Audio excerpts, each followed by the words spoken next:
아멘.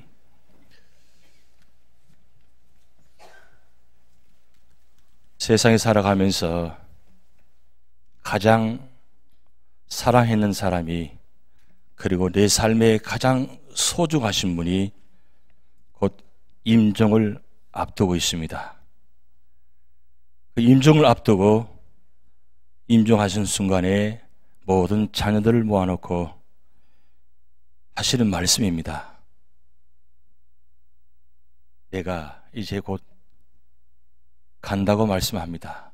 그러면서 마지막 유언을 남기는 장면입니다. 예수님께서 잡히시기 전날 밤입니다. 예수님 제자들을 모아놓고 다락방에서 성만찬 하신 후에 이제 기드론 시냇가로 올라가시면서 그 기드론 시냇가 주변에 포도밭이 있었습니다.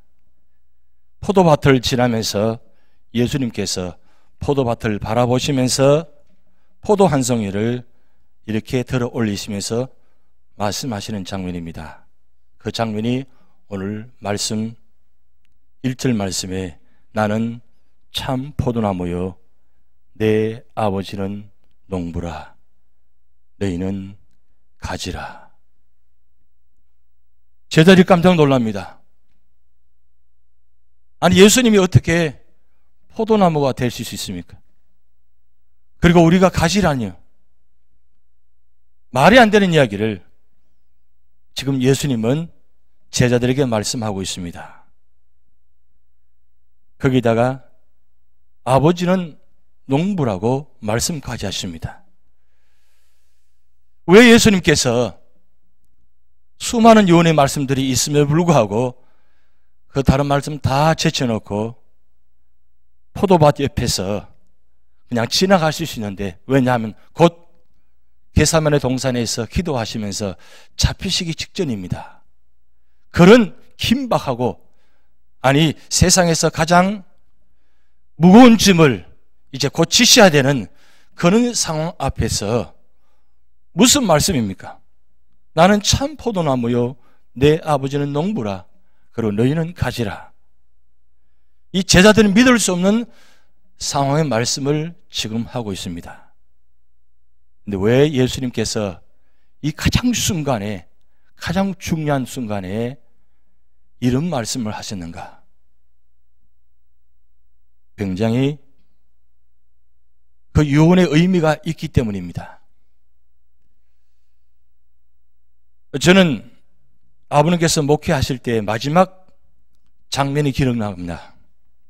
왜냐하면 제 아버님께서 목회하신 마지막 목회지가 포도밭이었기 때문입니다. 산을 이렇게 한 바퀴 돌아 나가면 저 멀리에 이 병풍처럼 큰 산이 펼쳐져 있습니다. 그리고 그 앞으로 큰 들판이 있는데 그 들판 전체가 다 포도밭입니다. 포도밭인데 그 한가운데 교회가 있습니다. 그래서 제가 한 번씩 내려가면, 특별히 7월달, 8월달 내려가면 아침에 자고 일어나서 문을 열면 그 문 밖이 바로 포도가 바로 보입니다. 손만 내밀면 따먹을 수 있는 그런 곳에서 마지막으로 목회하셨습니다. 왜 아버님께서 마지막을 목회를 거기서 하셨는가? 제가 마지막 궁금이성을 해보았습니다만은 오늘 요한복음 15장 말씀만 보면 그 포도밭이 생각이 납니다. 나는 참 포도나무요 내 아버지는 농부라 너희는 가지라. 여기에 놀라운 비밀이 있습니다. 예수님이 참 포도나무 말씀하시고 우리를 가지라고 말씀했습니다. 그런데 포도나무의 중요한 목적은 열매에 있습니다. 왜냐하면 여러분, 과실수 중에서, 그 과실수 많은 나무 중에서도 보면 가장 연약한 것이 포도나무입니다. 오늘 우리 교회가 9개 나무동산을 이루어졌는데 나무들마다 다 그런 나름대로 굵은 나무들입니다. 그리고 가지들이 튼튼합니다. 그래서 복숭아 나무부터 감나무까지 이 9나무들이 이 포도나무 빼고는 다 튼튼한 나무들입니다. 거기에 열매가 주렁주렁 맺혀서 보기 참 좋습니다. 한 가지 중요한 사실은 많은 나무들 중에서 가장 연약하지만 그 열매는 가장 많이 맺힌다는 사실입니다. 그 장면을 예수님께서 하필이면 기도로운 시내가를 지나가시면서 그 포도나무 옆에서 나는 참 포도나무요 내 아버지는 농부라 너희는 가지라 말씀하셨어요. 그러면 이 세상의 모든 포도나무는 가짜냐? 요즘 하도 가짜가 많아서 원래 기름인데 참기름 합니다. 거기도 못 믿어서 순참기름 이렇게 붙여놨어요. 그게 오늘 세상입니다. 아니 심지어 포도나무도 예수님 말로 비유하자면 예수님께서 나는 참 포도나무가 했으니까 지금 일반적인 나타나는 포도나무 다 가짜예요? 그런 의미는 아닙니다. 중요한 것은 포도나무에서 나타나는 그 열매가 우리에게 주는 효능들이 참 많습니다. 포도에서 열매를 통해서 우주린 요인을 찾아보니까 참 다양해요. 항암 치료부터 해가지고 마지막 노화도 방지하고 여러 가지 참 아마도 제일 좋은 모습들이 다 가지고 있어요. 그렇지만 포도나무가 주는 우리에게 주는 효능보다도 예수님 대신 참 포도나무인 예수님께서 주시는 그 효능은 이 세상에 줄 수 없는 놀라운 비밀과 축복이 있다는 말씀입니다. 그렇다면 포도나무는 가지에 붙어 있기만 해도 그렇게 아름답게 참 보기에도 먹음직하고 보암직한 그런 열매가 맺히는데 오늘 우리 삶 속에 참 포도나무 대신 예수님 대신 그 나무에 우리 가지된 성도가 예수님께 붙어 있다면 우리 삶 속에 얼마나 많은 열매가 맺히는가? 풍성한 열매가 맺혀야 되는 그 당연한 결과입니다. 그런데 우리는 두 가지 질문을 항상 합니다. 질문하면 첫째는 하나님이 내 삶 속에서 무엇을 하고 계시는가? 분명히 신앙생활을 오래 했습니다. 10년, 20년, 30년, 40년, 아니 50년 신앙생활에 오셨습니다. 열심히 예배드리고 하나님을 믿고 있습니다. 근데 진짜 그 놀라우신 전능하신 하나님의 역사가 성경 말씀에는 놀랍게 나타나 있는데 우리 삶 속에 나의 삶 속에는 이 하나님의 역사가 과연 하나님은 뭘 하고 계시는가? 그것이 우리 날마다 질문입니다. 그리고 두 번째 질문은 왜 내가 기도했던 대로 왜 안 되는가? 내가 이런 기대치가 있습니다. 나름대로 계획을 세우고 나름대로 열심히 노력하고 열심히 땀을 흘렸습니다. 근데 지금 현재 내게 남은 것이 과연 어떤 모습입니까? 내가 기대한 만큼 되었는가요?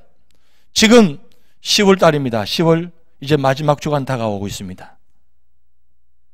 지난 올 한 해 동안 과연 우리가 살아오면서 내가 기대한 만큼 얼마나 성취되었는가? 노력한 만큼 얼마나 땀을 흘렸는데 내게 거둔 열매가 얼마나 되는가? 그것을 우리가 한번 이 말씀을 통해서 생각해 보자는 거죠. 제가 처음 말씀드린 대로 포도나무의 목적은 열매에 있습니다.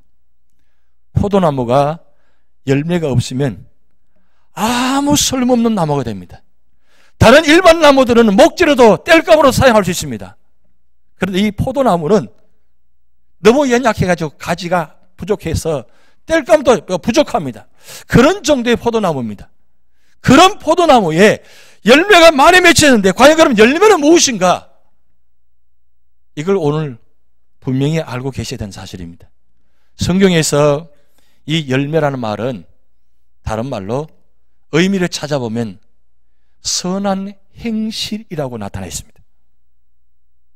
우리가 일반적으로 나타나 있는, 드러나 있는 먹는 열매가 아니라 우리 삶에 나타나 있는 우리 모습 가운데 과연 얼마나 선한 행실을 통해서 나타나는가? 그 모습이 내적인 열매가 있고 외적인 열매가 있는데, 내적인 열매는 대표적으로 말씀이 갈라디아서 5장 22절 23절 말씀입니다. 오직 성령의 열매는 사랑과 희락과 화평과 오래 참음과 자비와 양성과 충성과 온유와 절제라고 했습니다. 9가지 성령의 열매입니다. 우리 장로님께서 기도하셨지만 우리 9개 나무 동산이 이 가을에 이 아름다운 열매가 맺혔으면 좋겠다고 기도하셨습니다.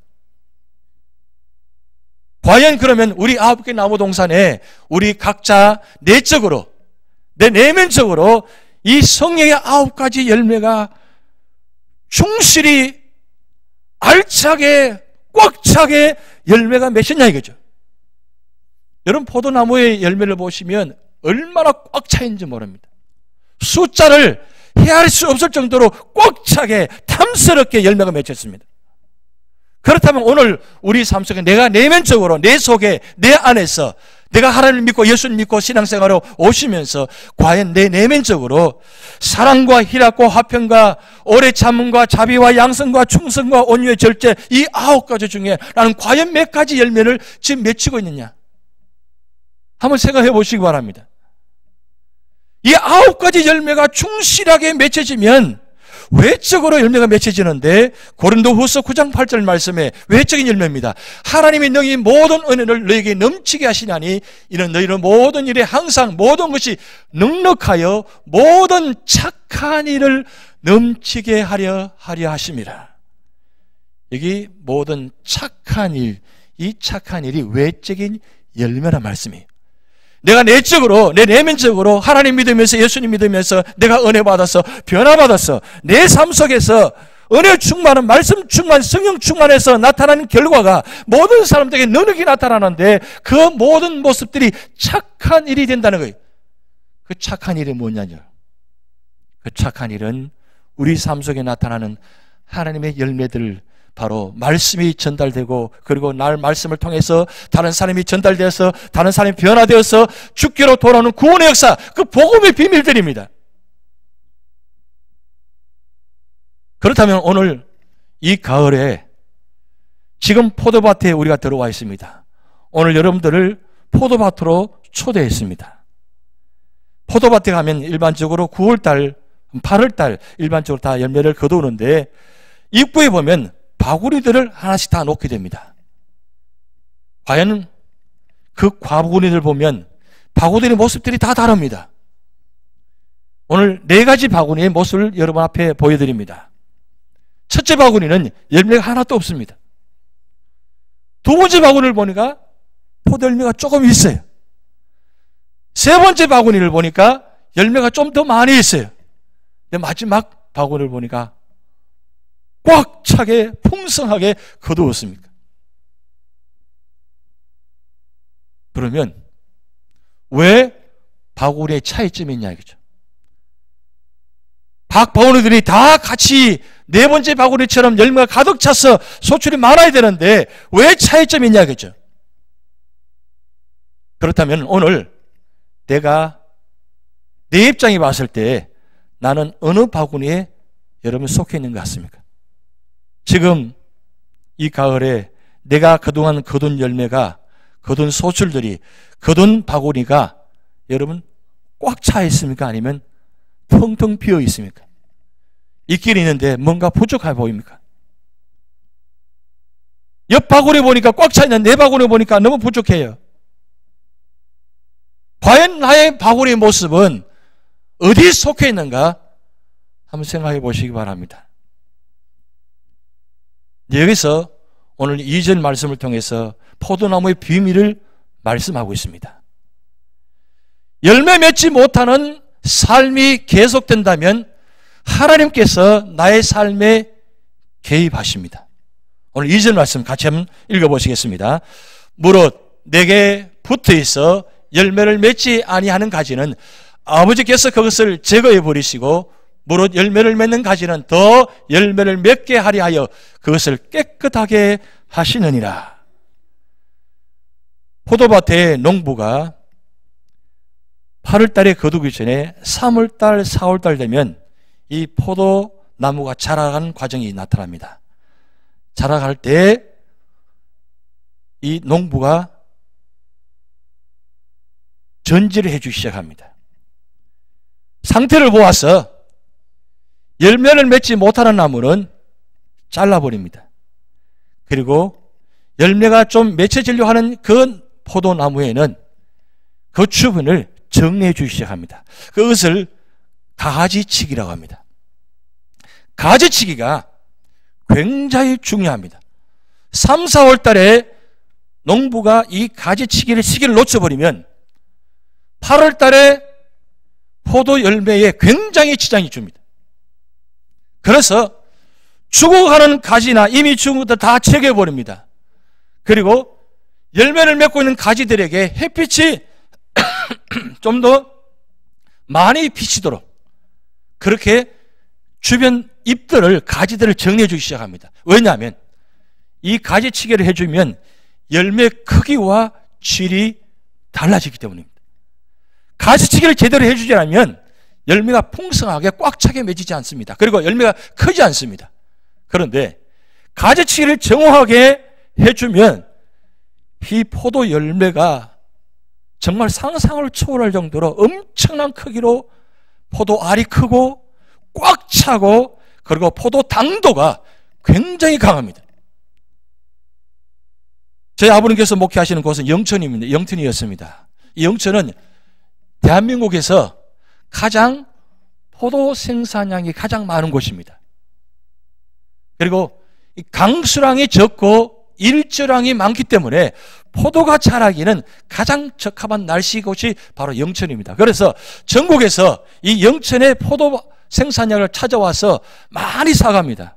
그리고 포도가 아주 달고 맛있고 당도가 있기 때문에 이 가을 되면 이 포도를 많이 사서 이거를 많이 담궈 놓고 비축해 가지고 나는 나중에 먹는 경우가 많이 있습니다. 제 아버님께서도 꼭 가을이 되면 이 9월 달에 가장 그 중에서 가장 좋은 포도를 사서 큰 독에다가 땅 속에 묻어 가지고 담아 놓고 1년 동안 그게 둡니다. 그래서 그 다음 해에 한 1년 후쯤 되면 드러내 가지고 다 싹은 것을 걸러 가지고 즙을 짜 가지고 물을 걸러 가지고 그것을 따로 병에 담아 가지고 그래서 성찬식에 사용합니다. 일반적인 포도하고 여기 영천 포도 맛이 좀 많이 다른 것을 많이 느꼈습니다. 굉장히 달고 맛이 있습니다. 왜 그러냐? 농부가 3, 4월 달에 가지치기를 정확하게 해주기 때문에 햇빛을 잘 받아서 이 포도가 알이 아주 햇빛을 많이 받아가 당도가 높아지고 열매가 꽉 차게 맺혀졌기 때문에 참 질이 좋습니다. 그리고 이 가지치기를 해주면 열매가 더욱더 많이 맺힙니다. 그런 것을 가을마다 장면을 많이 목도했었습니다. 왜 가지치기를 하느냐? 핵심이 있어요. 세 가지 핵심인데 우리 삶 속에 예수님께서도 하나님께서도 우리 삶에 개입하셔서 이 세 가지를 가지치기를 하시기 시작합니다. 우리가 살아가다 보면 우리가 가장 사랑하는 사람들이 있습니다. 가장 보살피고 필요한 부분에 사랑하게 됩니다. 그러다 보니까 그것 때문에 하나님을 멀리하는 경우가 있습니다. 그리고 때로는 우리 계획들을 가지고 하나님 계획보다는 내 계획을 세워가지고 그 계획대로 살아가는 모습들이 많이 있습니다. 그리고 하나님께서 우리에게 주신 축복들, 은사들, 축복들이 많이 있습니다. 이런 부분들을 하나님 때로는 가지치기 하십니다. 왜냐하면 삶의 우선순위를 재조명하신다는 겁니다. 우리가 받은 것 때문에, 그 있는 것 때문에 때로는 하나님보다도 신앙생활하는 것보다도 더 세상 일에 더 집중하게 되고 더 멀리하게 되기 때문에 그래서 하나님은 그럴 때마다 하나님을 개입하셔가지고 가지치기를 하십니다. 그래서 빌립보서 3장 7절 8절 말씀 보면 성경에서 가지치기를 가장 잘한 사람 이름이 등장합니다. 그분이 바로 바울사도인데 그러나 무엇이든지 내게 유익하던 것을 내가 그리스도 위하여 다 해로 여길 뿐더러 또한 모든 것을 해로 여기면 내 주 그리스도 예수를 아는 지식이 가장 고상하기 때문이라. 내가 그를 위하여 모든 것을 없애버리고 배설물로 여기면 그리스도를 얻고 사도 바울은 당대에 뛰어난 학자요, 신학자요, 수석자입니다. 정말 놀라운 능력의 사람입니다. 그런 사람이 부활하신 예수 그리스도를 만나고 난 후에 그가 한 가지 깨달은 것은 내가 그동안 알아왔던 것, 내가 갖고 있던 것 다 하나님 앞에 서니까 아무것도 아니라는 거예요. 그 모든 건 내가 얻은 것이 아니라 하나님께서 주신 지식과 건강이라는 사실을, 능력이라는 사실을 깨닫게 됩니다. 그래서 그가 이렇게 고백합니다. 내가 모든 알았던 것 다 배설물로 여긴다. 이게 놀라운 고백입니다. 내가 지금 누리고 있는 것, 내가 지금 받아 있는 것, 내가 지금 가지고 있는 것, 내가 노력해서 땀을 흘려서 거둔 것 같은데 사실은 그것이 다 하나님부터 왔다는 사실을 우리가 깨닫게 되면 그때부터는 태도가 달라지고 삶의 모습이 달라집니다. 그래서 많은 열매를 맺고 기쁨으로 충만하는 그리스도인은 가지치기를 가장 많은 경험한 그리스도인들입니다. 여러분 지금까지 살아오시면서 고난을 많이 당했습니다. 역경을 당해왔습니다. 이런 어려움들이 많이 당해왔습니다. 그때 그 당시에 내가 깨닫지 못했습니다. 하나님 왜 내게 이런 일들을 우리 가정에 나에게 이렇게 힘들게 하십니까? 왜 어렵게 하십니까? 라고 원망하며 탄식할 때 많았습니다. 그런데 지나고 보니까 하나님께서 그때마다 고난을 통해서 가지치기 하셨다는 사실이에요. 가지치기를 하나님께서 해주시지 않았다면 오늘 내가 이 자리에 있을 수 없는 사실입니다. 제가 미국 와서 많은 분들이 간증을 들었습니다.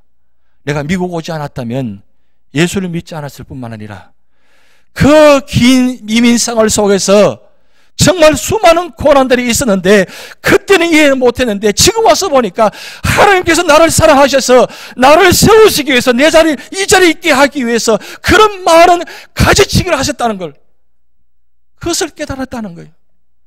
그래서 사도 바울의 고백처럼 나의 나됨은 다 하나님의 은혜로다. 지금까지 모든 고난들은 고난이 아니에요. 하나님께서 여러분을 사랑하셔서 그때마다 가지치기를 해주시는 겁니다. 정확하게 그때 개입하셔서 만약 조금이 늦었더라면, 아니 몇 개월 늦었더라면 내가 그 자리에 있을 수 없었을 텐데 그때 가지치기를 해주시기 때문에 오늘 내가 이 자리에서 이렇게 찬양대의 자리에, 이렇게 예배의 자리에 이룰 수 있다는 것, 이게 바로 하나님의 간섭과 은혜였던 사실입니다. 오늘 오전 말씀에 이렇게 기록되어 있습니다. 나는 포도나무요 너희는 가지라. 그가 내 안에 내가 그 안에 거하면 사람이 열매를 많이 맺나니 나를 떠나서는 너희가 아무것도 할 수 없습니다. 6절 말씀, 사람이 내 안에 거하지 아니하면 가지처럼 밖에 버려져 마르나니 사람들이 그것을 모아다가 불에 던져 사르느니라. 여기 계속 반복되는 말씀이 내 안에 거한다, 거한다, 거한다, 거한다 말씀이 나타났습니다. 특별히 요한복음 15장에 거한다는 단어가 10번 나와 있습니다. 왜 거한다, 거한다 이야기했어요? 이 거한다는 말은 연합하다라는 의미가 있습니다. 이 연합하다는 의미 속에 성경 원을 찾아보면 이 5가지 아주 중요한 내용의 뜻이 담겨 있습니다. 남아있다는 거예요. 내가 포도나무에 남아있다는 거예요. 포도나무 가지가 붙어 있는데 가지가 포도나무에 남아있지 않다면 어떻게 될 것 같아요? 밀접하게 연결되어 있다. 이건 떨어질 수가 없습니다. 비바람이 불어도 이건 떨어지지 않습니다. 여러분 며칠 전에 어제까지 보면 비가 오고 바람이 부니까 그렇게 부엌이 좋았던 단풍들이 다 떨어졌습니다. 그 떨어진 나무 잎을 보고 뭐라고 합니까? 낙엽이라고 합니다. 낙엽이 나무에 붙어 있을 때는 단풍이라고 붙입니다. 참 보기 좋습니다. 근데 바람이 부니까, 비가 오니까 그렇게 아름다운 단풍들이 여러분 오시면서 보니까 어떻습니까? 추합니다. 저거 어떻게 치우지? 유재지 와서 고민되는 걸겁니다. 저거 어떻게 치우지? 왜 하필 우리 집에 다 나무가 떨어졌어?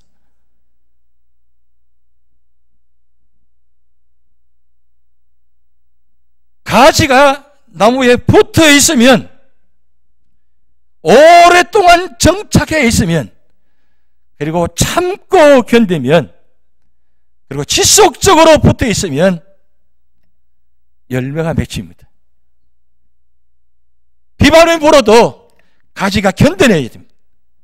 견뎌내지 못하면 그 가지 가운데서 결국 열매도 맺힐 못할 뿐만 아니라 다 무너져 버립니다. 우리의 신앙생활 속에서 하나님의 목적이 있습니다. 하나님의 목적은 우리가 그분을 위해 더 많은 일을 하는 것이 아니라 그분과 더 많이 함께 있기를 선택하는 겁니다. 그것이 거한다, 붙어있다 뜻입니다. 우리가 일반적으로 신앙생활 하면서 뭘 좀 하자고 합니다. 뭘 좀 하자 하면 처음에는 우리가 하나님과 함께 한다고 합니다. 근데 시간이 지나면서 하나님과 함께 하지 않고 하나님을 위하여 합니다. 하나님을 위하여 하다가 어느 순간에 하나님은 온데가 없고 자기만 나타나 있어요. 그러다 보니까 마지막에 열매가 없어집니다. 그런데 믿음의 사람은, 가지가 나무에 붙어있는 사람은 언제나 위하여 하지 않습니다. 언제나 동행합니다. 함께 있습니다. 뭐 야단스럽지 않습니다. 뭘 특별히 뭘 좀 하면 대단한 것처럼 하지 않습니다. 언제나 그 자리에 그저 조용히 머물러 있습니다. 누가 뭐라 해도, 비바람에 불어도 변치 않습니다. 조금 힘든 거, 어려운 거 와도 변치 않습니다. 왜요? 내가 있는 그 자리에 지켜야 되기 때문에. 왜요? 나는 가지기 때문입니다. 예수님께서 말씀하셨습니다. 나는 참 포도나무요, 너희는 가지라고 했습니다. 예수님의 사명은 포도나무의 사명이고 우리의 사명은 가지의 사명입니다. 가지는 포도나무에 붙어 있기만 하면 됩니다. 가지가 무슨 특별한 일을 하는 것이 절대 아니에요. 붙어 있기만 하면 포도나무로부터 충분한 영양 공급받아 가지고 열매가 맺혀지는 겁니다. 그래서 예수님 안에 거함을 통해서만 우리는 하나님과 가장 보람된 사귐을 누리고 그분의 영광을 위한 가장 풍성함을 경험할 수 있습니다. 우리가 언제 기쁨 있고 감사가 있습니까? 세상 가운데 있는 모습은 아닙니다. 예배 드리는 가운데, 말씀 안에서, 기도하는 가운데, 찬송 부르는 가운데, 붙어 있는 가운데 주님께서 공급해 주실 때, 은혜 주실 때, 그때가 세상에서 가장 행복하고 축복된 시간입니다. 아직도 예수님 안에 머물면서 예배 드리는 것이 시시하고 그저 그래 적당하게 예배 드리고 기도의 자리, 말씀의 자리에 떠나 있다면 과연 그의 삶이 얼마나 풍성할 것 같아요? 메마른 삶입니다. 분명히 성경에 기록되어 있습니다. 가지가 붙어 있지 않으면 마르나니 밖에 던져 불사를 수밖에 없다 그랬어요. 오늘 거함의 원리입니다. 오늘 우리가 살아가면서 과연 그러면 어떻게 거하는 것인가? 예수님과 함께하는 이 시간을 어떻게 만들어야 되는가? 오늘 여러분 만드셔야 된다는 거예요. 그래서 시간을 정하고 말씀을 묵상하고 그 말씀을 통해서 경청하고 그 말씀을 경청해서 말씀 들었으면 순종하고 순종함으로 통해서 나의 삶 속에 나타나는 예수님께서 하신 일들을 하나씩 기록하면서 하루 삶을 사는 모습. 여러분 지난 한 주간 동안 우리 삶 속에 과연 얼마나 포도나무 대신 예수님께 붙어 있었습니까?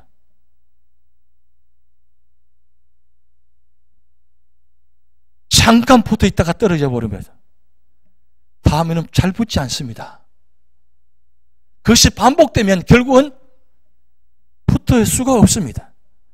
그러나 어떤 상황에도 떨어지지 않고 붙어 있기만 하면 어떤 축복이 주시느냐? 7절 말씀에 이렇게 되어 있습니다. 너희가 내 안에 거하고 내 말이 너희 안에 거하면 무엇인지 원하는 대로 구하라. 그리하면 이루리라. 119에 157에 212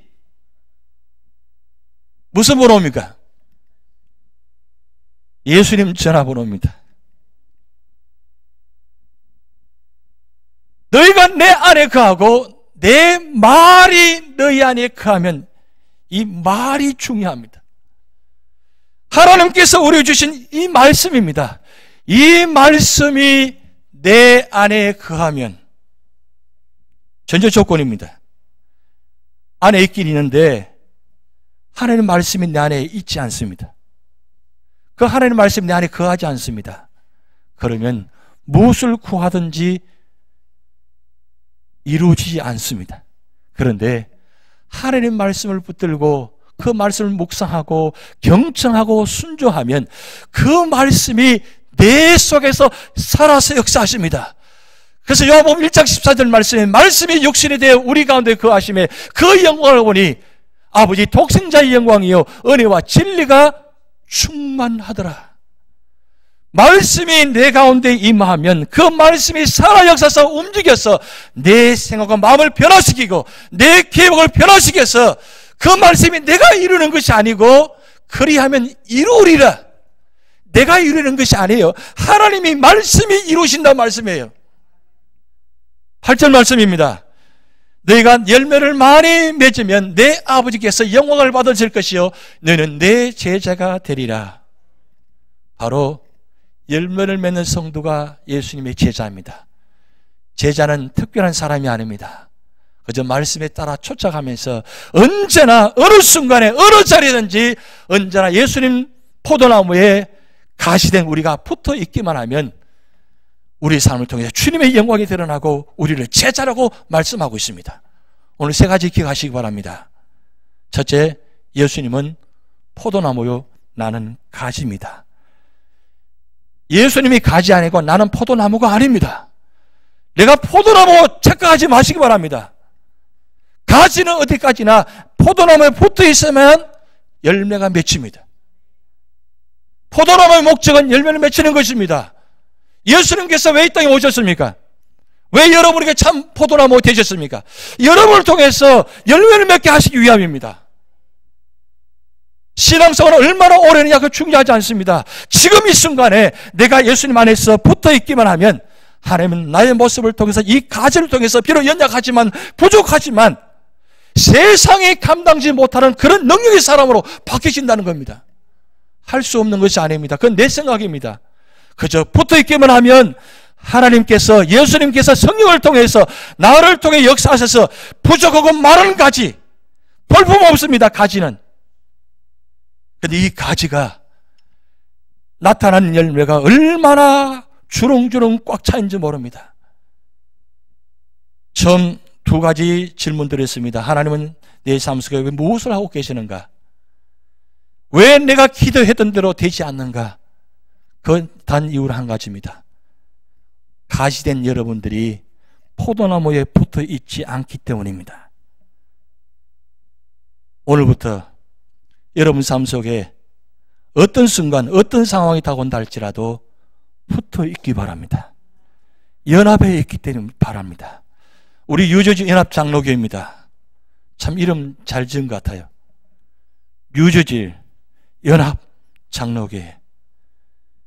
유저지 연합장로교회가 제일 먼저 할 일은 참 포도나무 대신 예수님께 우리 교회가 붙어야 됩니다. 붙어 있을 때에 예수님부터 영장공을 받아가지고 교회가 역사가 나타납니다. 사도행전 2장 47절 말씀 보면 날마다 주께서 더하여 주시니라. 부흥은 성장은 우리의 힘으로 되는 것이 아닙니다. 가지된 교회, 가지된 성도가 참 포도나무 대신 예수님께 붙어 있기만 하면 교회는 부흥하고 성장합니다. 그것이 하나님의 역사입니다. 오늘 여러분을 통해서 이 놀라운 풍성한 축복이 여러분에게 나타날 줄 믿습니다. 기도하시겠습니다.